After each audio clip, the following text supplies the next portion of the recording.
Hi everyone, I'm Tracy Barr. I'm a physical therapist in Houston ISD, and I'm here to present some information on back safety.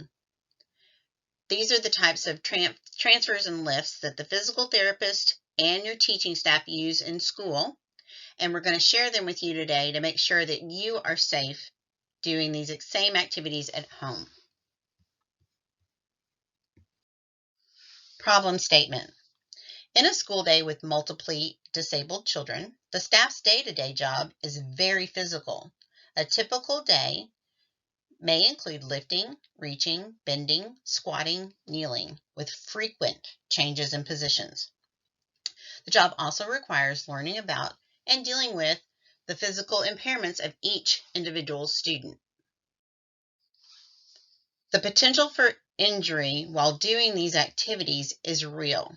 You can hurt your back, your neck, your shoulder, your knees, your ankles, and it doesn't mean that it would just be the staff member or the caregiver that gets injured if you don't use the appropriate technique. You could also potentially injure the child.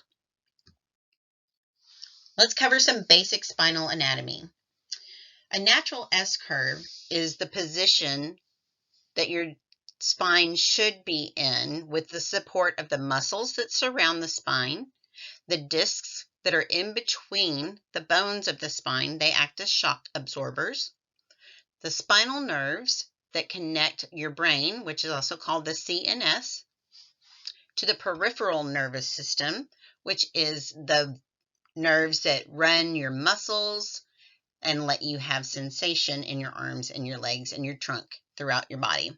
The ligaments, those are the supports that connect bone to bone. They're in your spine, but they're also throughout your body. This is a look at the natural S-curve. On the left, it shows the cervical area, which is your neck, the thoracic area, which is your rib cage, the lumbar area, which is your low back, the sacrum and the coccyx, which is your pelvis and hip area. As you notice, it's a slight S curve when you're looking at the spine from the side. The image on your right is when you're looking at the spine from behind or in front. And you can see there is no curve when you're looking from that view. Every day we use technology. We look down at our phones, we look down at our computer, and we end up with what's called a forward head posture. That causes tightness of the muscles in the front of the neck and weakening of those muscles. It also causes lengthening of the muscles in the back of your neck, and those are also weak. What we would look for is this posture. Notice that her ear is over her shoulder and her eyes are straight ahead and she can see what's right in front of her. This posture is the best posture for learning, and we strive to get this posture with our students with positioning during the day at school. This section we're going to talk about body mechanics. Body mechanics is a term used to describe the ways we move as we go about our daily lives. It includes how we hold our bodies when we sit, stand, lift, carry, bend, and sleep. Poor body mechanics are often the cause of neck and back problems. As you can see in this image, number one, he has moved as close to the object as he can. He gets a wide base of support, which means spreading your feet out so you have a stable base of support. Number two, he is bending his knees and has a slight arch in his back as he goes down to lift the object. Do not bend at the waist. Number three, he's holding the object close to him and he's going to use his legs to stand upright. And number four, as he is standing upright, he's going to continue to hold the object close to his body.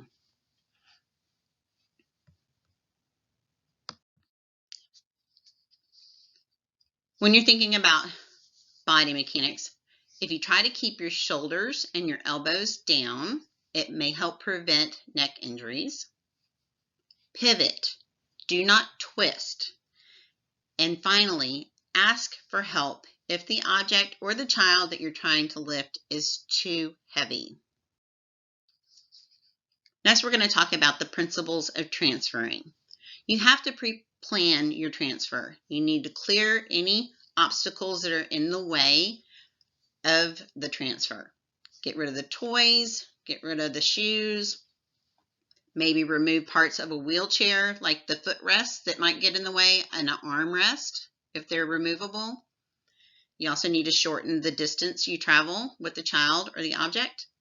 And then we talk about fixing our pelvis. That means tighten up your stomach, use your core muscles, keep your bottom tight, and keep your back straight with a slight arch in your back.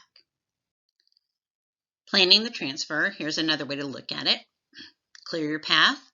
If you're using a wheelchair, make sure you lock the brakes and undo all straps, harnesses, and seat belts. Remove any removable parts of that wheelchair, such as the footrest or the armrest.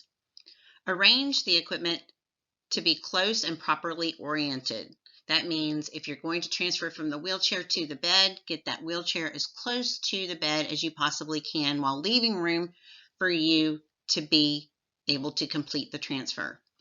Assign the leader of the transfer. Remember to keep your core tight by fixing your pelvis, tightening your stomach and your buttocks. Bend at your knees, use your leg muscles, do not bend at the waist, do not use your back muscles. Finally, most importantly, tell the student what you're going to be doing and allow them to participate in the transfer if they can, physically or verbally. And whoever is in charge, either the student or the lead therapist at the head of the student, they would finally call out, lift on 3, 1, 2, 3. The next slide has a video of Leslie Kassler, one of our physical therapists in the district. When you get to that slide, if it's not playing, tap on the screen and it should play.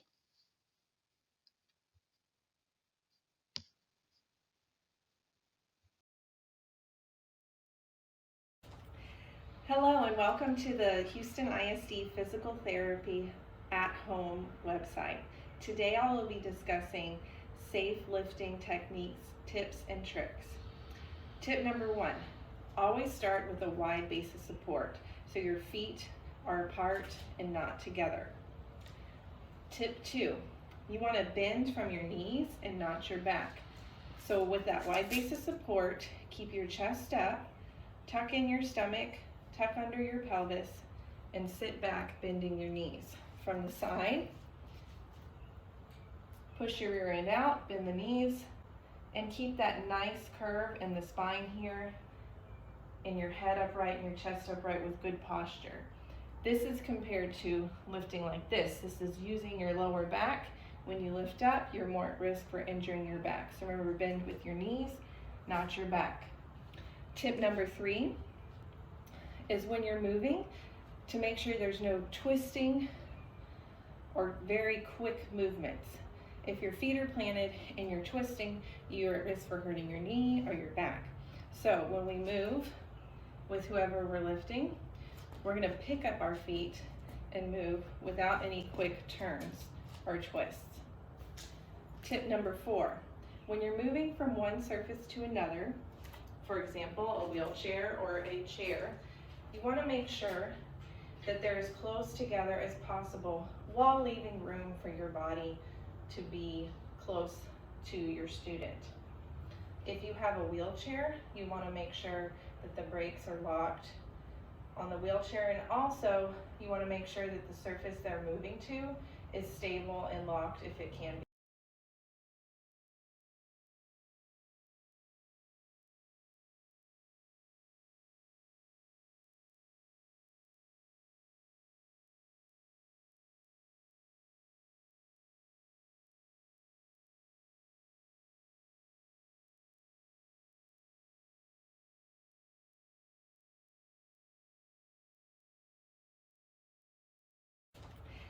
Hello and welcome to the Houston ISD Physical Therapy at Home website.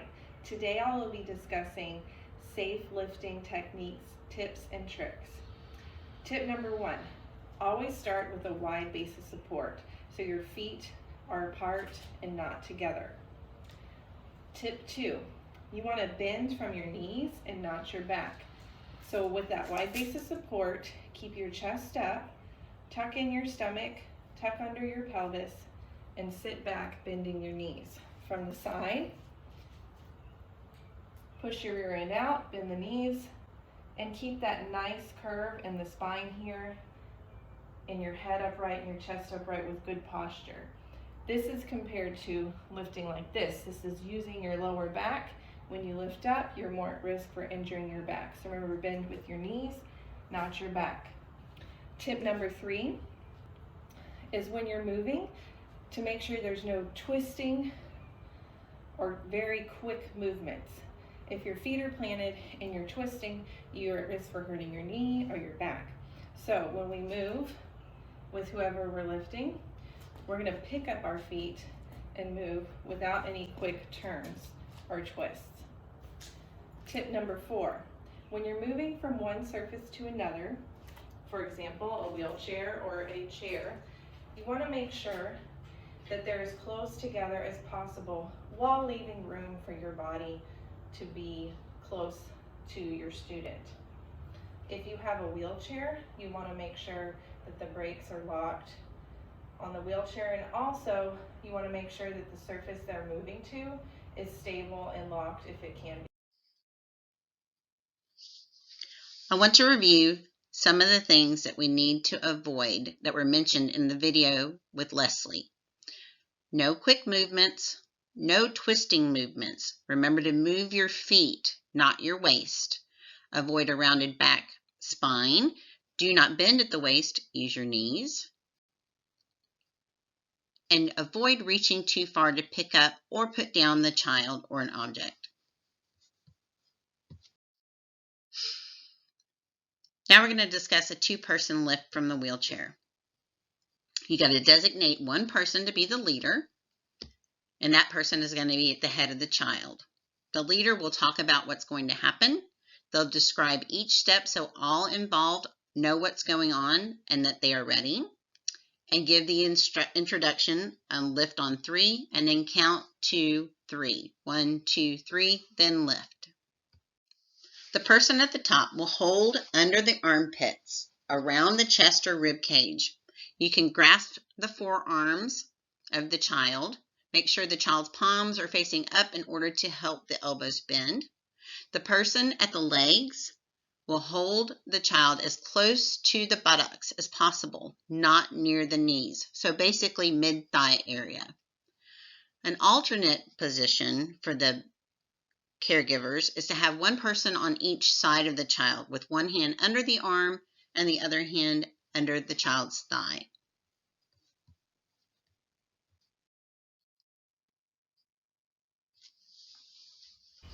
Hello and welcome back to the Houston ISD Physical Therapy at Home webpage. Right now I'll be demonstrating a two-person lift, moving from chair to chair. Now if you're at home with a wheelchair, remember to lock the brakes and undo the straps before performing this move. There will be 2 people in this transfer, minus the student. And the first person that's at the top, there's a special technique to use in order to get them close to your body and performing a safe transfer. So you want to start with your wide base of support, your surfaces are close to each other, and you're bending your knees, not your back. I bend down and get my chest close to the student, and then I take my forearm, come underneath their arm, come with the other arm, and then I reach across to the opposite forearm and grab here and do a crisscross. This keeps her very safe and snug and secure toward my body and keeping her at my center of gravity. This way, she can't slip out with her shoulders, and I am not pulling on her arms, which could cause injury to her shoulder. So, down low, come in, crisscross, and you will lift this way. Now that is the top person's job. I'm gonna have her move right here so you can see from a different angle. But the second person, is gonna get the legs. You're not gonna grab behind the knee or at the butt, but more the middle thigh. So again, you have a wide base of support, bending at the knees, not the back, coming down and getting underneath her thigh. And that person is gonna lift with the first person. So, coming again, why don't you sit here? My second person will come. I'm gonna stand over here. And when you're on a transferring team, you wanna come up with a plan before moving the child. So, we've come up with a plan to lift after the count of 3. So we'll go 1, 2, 3, lift. That way our movements synchronize with each other. We're not lifting at different times. You can pick one person to be in charge of counting, or you can empower the student to count, and we will lift once she counts to 1, 2, 3. Can you count to 1, 2, 3? Okay. So I'm going to come here. I'm going to make sure there's room, nothing in my area that I could trip over. Bending at the knees, not the back. His hands are under her thighs. And count loud and proud. 1, 2, 3. Lift.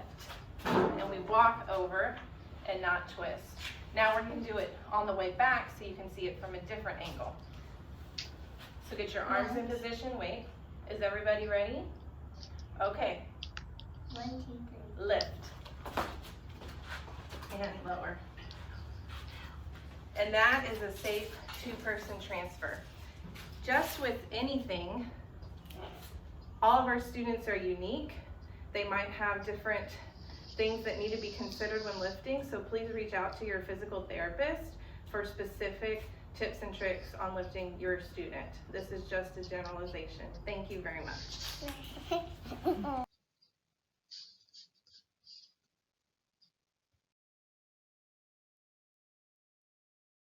Today I'll be demonstrating how to lift a student from the floor to the chair. There are 2 different ways to do this transfer. You can do it doing a 1-person lift or using a 2-person lift.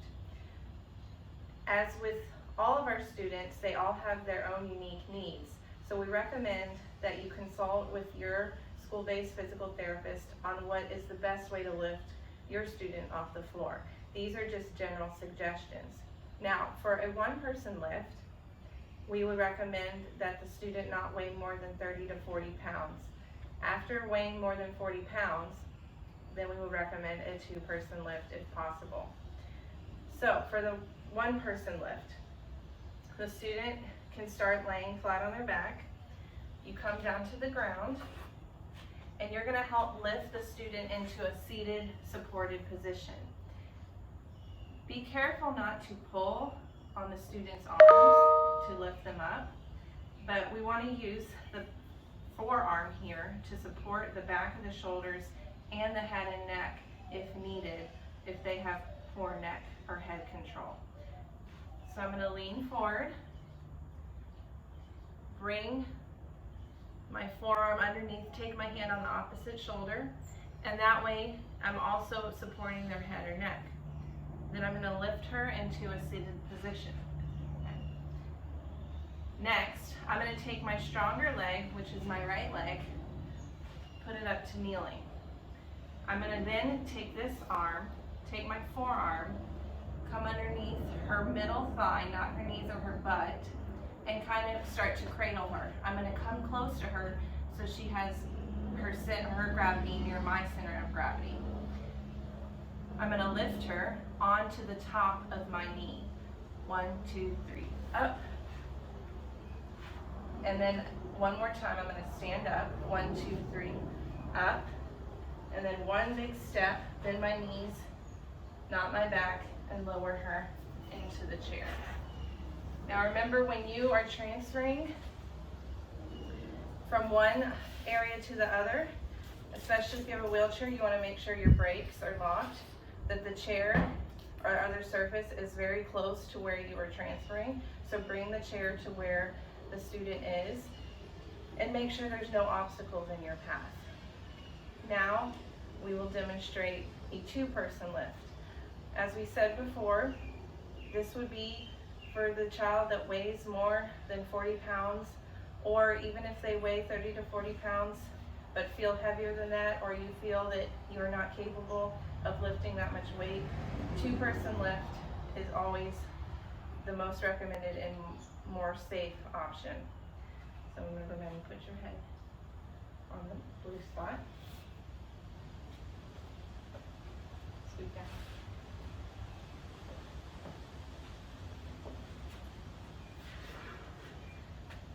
So as demonstrated in previous videos, there will be one person at the head and another person at the legs for a two-person lift. Similar principle to the one-person lift is you're going to get the student into a seated position. So the top person can come down, bending at the knees. You can get comfortable this way, or you can come down here, but you will have to get back into this position to stand up. So I'm not going to pull on her arms or her head and neck, but I'm going to come back and support her head and neck here and push from her back shoulder blades. Then I'm going to bring her close to my body, right at the chest, to get her in my center of gravity. I'm going to take this arm, the forearm, come underneath into her armpit, do the same on the other side, and do the crisscross method, which we talked about before. I'm going to grab the opposite forearm with my opposite hand. Now, the second person comes in, bends with their knees, not their back, comes down, gets close, puts their hands underneath the mid-thigh, not the knee or the rear end. Get a little closer. And we will do the same method of lifting, where one person counts and we all agree that we will lift after the count of 3. This is where you can empower your student to lead the lifting by allowing them to count if possible. Count. A little louder. 1, 2, 3. Lift. The chair is closed. Turn her this way. Bend the knees and lower. And that is the two-person lift. Again, once you get them in the chair, don't forget to put their seat belts. And good luck with lifting.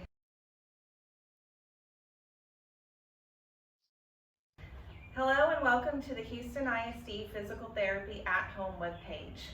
Today I'll be demonstrating how to help a student get off the floor into standing position. Now, this is assuming that the student has fairly good balance and trunk control and leg strength in order to stand up from the floor using one leg at a time. So if the student's down on the back, you're going to have them come to either a sitting position or roll onto hands and knees. You're going to have them come, just a tall kneel. You're going to have them come into a tall kneel position, that's the knees up. If they need a little support at the trunk, put your hands here. We're never going to be grabbing and pulling from the arms because that could hurt their elbow or shoulder. So you support them at the trunk. Now, you're going to take one leg and put your foot on the ground with the knee up. I would encourage you to have your student use their leg that they feel strongest with. So if it's their right leg or left leg, use the leg that's stronger because it's going to help them stand up better. And then on the count of 3, you're going to stand up. 1, 2, 3. Up. And that's it.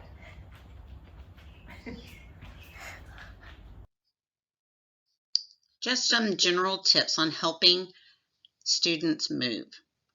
Do not pull on a child. This may cause the child to pull away, resist moving, or fight you, but mostly pulling may cause an injury to the child, such as a dislocated elbow or shoulder. So do not pull. Instead, try getting behind the child and gently guide them to the desired direction. I hope this information has been helpful. This presentation was for educational and informational purposes only. It is not medical or health advice. If you have questions about anything you have seen on this presentation, please contact your physical therapist. Finally, stay healthy and safe, and thank you for watching.